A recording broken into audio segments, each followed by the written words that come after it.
Hello student, welcome to all. बेटा आज आप लोग बीएलएड फोर्थ सेमेस्टर का कंपलसरी पेपर शैक्षिक प्रबंधन एवं प्रशासन का एक चैप्टर के विषय में अध्ययन करेंगे। बेटा इसके पहली क्लास में आप लोग ने विद्यालय प्रबंधन का अर्थ, आवश्यकता, उद्देश्य इत्यादि के विषय में अध्ययन किया। आज आप लोग इसके क्या स्कोप है, इसके क्या क्षेत्र है, उसके विषय में अध्ययन करोगे। बेटा अगर क्षेत्रों की बात करें तो विद्यालय प्रबंधन के कई क्षेत्र हैं, लेकिन जो मुख्य क्षेत्र हैं उसके विषय में अध्ययन करेंगे। तो आज आप लोग विद्यालय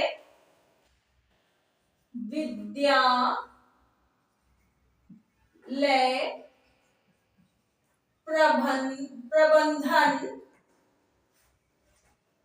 के क्षेत्र, विद्यालय प्रबंधन के क्षेत्र।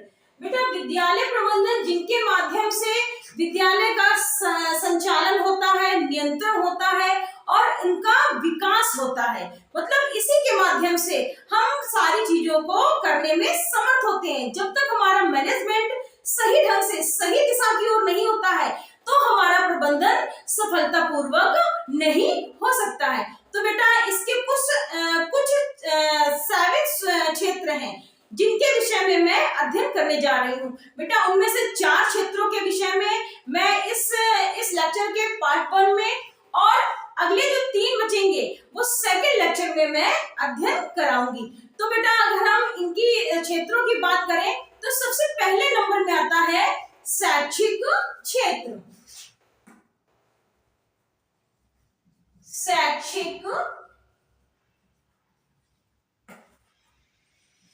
क्षेत्र अर्थात शिक्षा से संबंधित जो भी क्रियाकलाप होते हैं उनके लिए शैक्षिक क्षेत्र की स्थापना की जाती है, जिसमें सबसे पहले नंबर में आता है पाठ्यक्रम नियोजना। पहले नंबर में आता है पाठ्यक्रम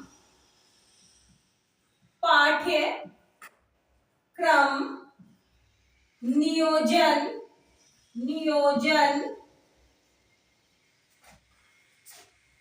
एवं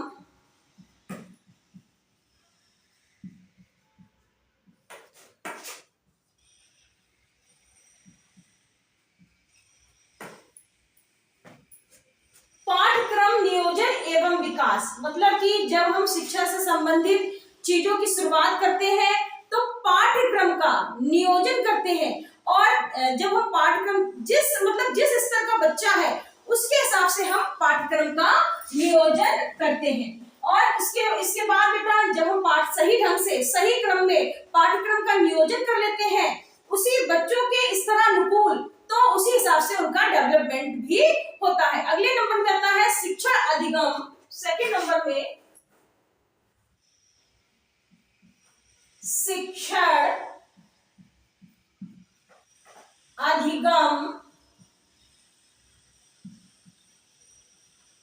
शिक्षण अधिगम प्रक्रिया का विकास। शिक्षण अधिगम मतलब टीचिंग लर्निंग। जब हम सही ढंग से पाठ्यक्रम का निर्माण करेंगे उसी के पश्चात शिक्षा अधिगम प्रक्रिया का की भी शुरुआत होगी, सही ढंग से उसका संचालन होगा। अगले नंबर में आता है परीक्षा एवं, 3rd नंबर में परीक्षा एवं मूल्यांकन। बेटा पाठ्यक्रम का हम नियोजन करेंगे, प्लानिंग करेंगे, विकास होगा, शिक्षण अधिगम सीखने की प्रक्रिया का विकास होगा जब सही पाठ्यक्रम का नियोजन होगा। उसके पश्चात हम परीक्षा लेंगे छात्रों की और परीक्षा लेने के बाद हम उसका मूल्यांकन करेंगे, तभी हमें पता चलेगा कि जो भी हमने विकास किया है वो सही दिशा की ओर जा रहा है कि नहीं। अगले नंबर में आता है 4th नंबर में सह पाठ्यक्रम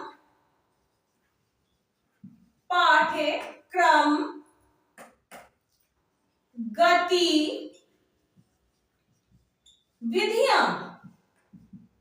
इसके साथ साथ जो भी पाठ्यक्रम एक चीजों को अगर हम साथ लेकर चलेंगे, सब लोग एक साथ समन्वय के साथ चलेंगे, तभी हमारा विकास हो पाएगा। बेटा अगले नंबर में क्षेत्रों में आता है प्रशासनिक। सेकंड नंबर में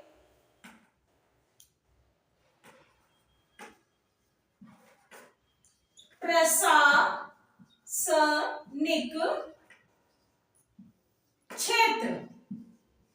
प्रशासनिक क्षेत्र मतलब कि प्रशासन से जब हम किसी चीज का एडमिनिस्ट्रेशन करते हैं, जब उनका मैनेजमेंट करते हैं, तो प्रशासन ने उसके लिए कौन कौन सी पॉलिसी बनाई है और किस तरह से उसको आगे संचालित करने के लिए कहा है, इसके बारे में भी हमें विद्यालय प्रबंधन के क्षेत्रों से ज्ञात होता है। तो बेटा इसमें भी कुछ पॉइंट है। पहले नंबर में आता है विद्यालय की, फर्स्ट नंबर में विद्यालय की नीतियां व नियम। विद्यालय की नीतियां व नियम, विद्यालय में जो भी पॉलिसी बनाई गई हो, जो भी नियम बनाए गए हो, उसको किस तरह से फॉलो करना है, किस तरह से, चाहे वो गणवेश हो गया, चाहे वो कक्षा का समय हो गया या समय सारणी हो गई इत्यादि, को किस तरह से उसको मैनेज करना है, ये भी विद्यालय प्रबंधन के क्षेत्रों के अंतर्गत आता है। अगले नंबर में आता है, सेकंड नंबर में इसी में समय सारणी। समय सारणी मतलब कि टाइम टेबल। समय सारणी का विकास। समय सारणी का विकास मतलब कि जब तक हम किसी चीज को, अगर हम कोई कार्य करते हैं तो उसके लिए हम सही से टाइम टेबल नहीं बनाते हैं तो उसका विकास सही ढंग से नहीं हो पाता है। तो विद्यालय प्रबंधन के प्रशासनिक क्षेत्र के अंतर्गत समय सारणी का भी निर्माण करना चाहिए। अगले नंबर में आता है, थर्ड नंबर में अनुशासन। अनुशासन बनाए रखना। अनुशासन बनाए रखना, ये भी जो नियम बनी है, पॉलिसी बनी है, नीति बनी है इत्यादि को तभी हम सफलतापूर्वक आगे बना पाएंगे जब हम उसको फॉलो करेंगे और अनुशासित होकर फॉलो करेंगे, तभी हम उन सारी चीजों को सही दिशा दे पाएंगे। अगले नंबर में आता है अभिलेख एवं दस्तावेज। फोर्थ नंबर में अभिलेख एवं दस्तावेज का रखाव। जो भी विद्यालय से संबंधित अभिलेख है और जो भी दस्तावेज है, मतलब कि जो भी विद्यार्थी हैं उनसे संबंधित जो भी कार्यक्रम हुए हैं, जो भी उनका परीक्षा फल है, वो सारे जो अभिलेख हैं और दस्तावेज हैं, उनका रखरखाव भी सही होना चाहिए। समय समय पर उनको देखते रहना चाहिए कि ऐसा तो नहीं है कि कहीं कहीं दीमक लग गए हो या गंदगी के कारण खराब हो गए हो। तो ये भी सब प्रशासनिक क्षेत्रों के अंतर्गत आता है। बेटा अगले नंबर में आता है वित्तीय क्षेत्र।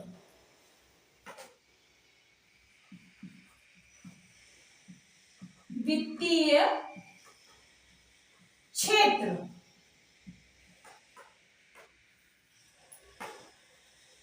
बेटा वित्तीय क्षेत्र तो मोस्ट इंपॉर्टेंट है। जब तक हम किसी चीज का सही ढंग से निर्माण करते हैं, अगर हमारे पास धन ना हो तो हम निर्माण नहीं कर पाते हैं। तो सबसे पहले नंबर में इसमें आता है बजट निर्माण। बजट निर्माण, हम चाहे वो कोई फर्म हो, कोई संस्था हो या कोई स्कूल विद्यालय, जो कुछ भी है, जब तक हम अपने बजट का निर्माण सही ढंग से नहीं कर पाएंगे कि हमें अगर विद्यालय की व्यवस्था करनी है तो उसमें कितना फंड चाहिए, कितना बजट चाहिए, आर्थिक अनुदान कितना चाहिए, तो तब तक हम उस कार्य को सही दिशा की ओर नहीं ला सकते हैं। अगले नंबर में आता है आय व्यय का। सेकंड नंबर में आय व्यय का लेखा जोखा, आय व्यय का जो भी बेटा इससे संबंधित खर्च हो रहा है उसका अगर हम कहीं पर लिखित तौर पर लेखा नहीं रखते हैं तो हमें आगे के खर्चों के बारे में सही ढंग से पता नहीं चलता है। तो इसमें विद्यालय वित्तीय क्षेत्र के अंतर्गत आय व्यय के लेखे को भी सही ढंग से हमें समझना चाहिए। अगले नंबर में आता है अनुदान व शुल्क प्रबंधन। अनुदान व शुल्क प्रबंधन, अनुदान व शुल्क प्रबंधन। इसके अलावा बेटा हमें कहां से कौन सा अनुदान प्राप्त हो रहा है और हमें किस कोर्स की कौन सी शुल्क निर्धारित करनी है जो बच्चों के लिए सफिशिएंट है, यह भी विद्यालय प्रबंधन के क्षेत्र के अंतर्गत आता है। अगले नंबर में आता है संसाधनों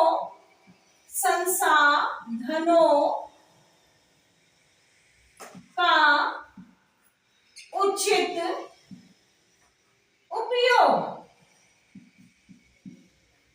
जो भी हमारे विद्यालय के लिए संसाधन मुहैया कराए गए हैं उनका सही ढंग से उपयोग हो रहा है कि नहीं, ये भी सारी चीज हमें विद्यालय प्रबंधन के अंतर्गत ज्ञात होती है।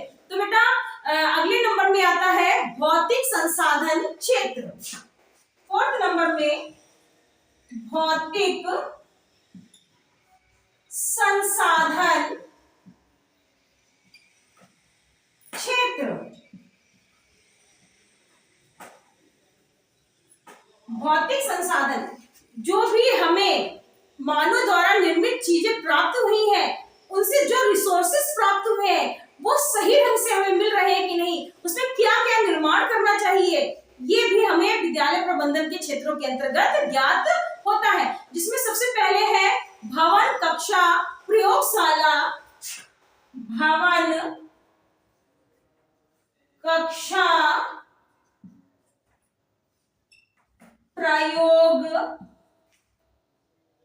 प्रयोगशाला, पुस्तकालय का निर्माण। विद्यालय के प्रबंधन के लिए हमें सबसे पहले भवन, फिर भवन में किस तरह की कक्षा का निर्माण करना है, उसमें प्रयोगशाला है कि नहीं, बच्चों के पढ़ने के लिए पुस्तकालय है कि नहीं, इन सारी चीजों का भी निर्माण करना होता है जो विद्यालय प्रबंधन के क्षेत्र के अंतर्गत आते हैं। अगले नंबर में आता है बेटा फर्नीचर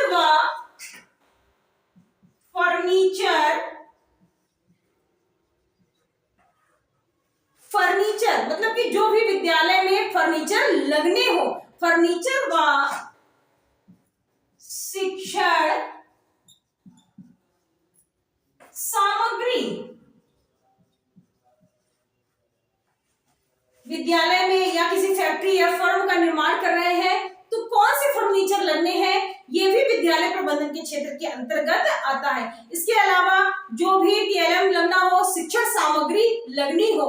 बेटा शिक्षण सामग्री जो होती है वो दृश्य भी होती है और श्रव्य भी होती है और दो प्रकार की होती है। तो मतलब कि इनमें से क्या विद्यालय में प्रोजेक्टर लगना है कि नहीं, कंप्यूटर लगना है कि नहीं, और विद्यालय में बच्चों के लिए कौन कौन से साधन मुहैया कराए जाएंगे, ये भी इनके क्षेत्रों के अंतर्गत आता है। अगले नंबर में आता है तीसरे नंबर में स्वच्छता व शिक्षा। इसके अंतर्गत बेटा हमें इन सारी चीजों के अंतर्गत ये विशेष रूप से ध्यान देना होगा कि हमने जिन भी पाठ्यक्रम का निर्माण या नियोजन किया है उनमें या विद्यालय से संबंधित जो भी संसाधन है उनमें स्वच्छता है कि नहीं, वो सही ढंग से जहां पर रखने चाहिए रखे गए हैं कि नहीं। इसके अलावा जो भी शिक्षा से संबंधित पॉलिसी हमारी सरकार ने दी हो, चाहे वो राइट टू एजुकेशन हो, चाहे वो सर्व शिक्षा अभियान हो, सही ढंग से बच्चों को उनके बारे में ज्ञात है कि नहीं, ये सारी चीज विद्यालय प्रबंधन के क्षेत्रों के अंतर्गत आती है। तो बेटा विद्यालय प्रबंधन के क्षेत्रों के अंतर्गत कई क्षेत्र आते हैं, जिनमें से कुछ मुख्य क्षेत्र ये हैं पहला है शैक्षिक क्षेत्र, प्रशासनिक क्षेत्र, वित्तीय क्षेत्र और भौतिक संसाधनों का क्षेत्र। बेटा अगली टर्म में इसके और भी जो क्षेत्र रह गए हैं उससे संबंधित अध्ययन कराऊंगी। बेटा आपके जो पेपर में कभी कभी आ जाता है कि शैक्षिक क्षेत्रों के विषय में बताइए, एक चीज को ले लिया जाता है, या प्रशासनिक या वित्तीय या भौतिक संसाधन। तो आप लोगों को सभी कुछ पढ़ना है, तभी आप सही ढंग से अपनी परीक्षा को कर पाएंगे। बेटा आज के लिए इतना ही। अगली टर्म में विद्यालय प्रबंधन के क्षेत्रों के साथ। Thank you.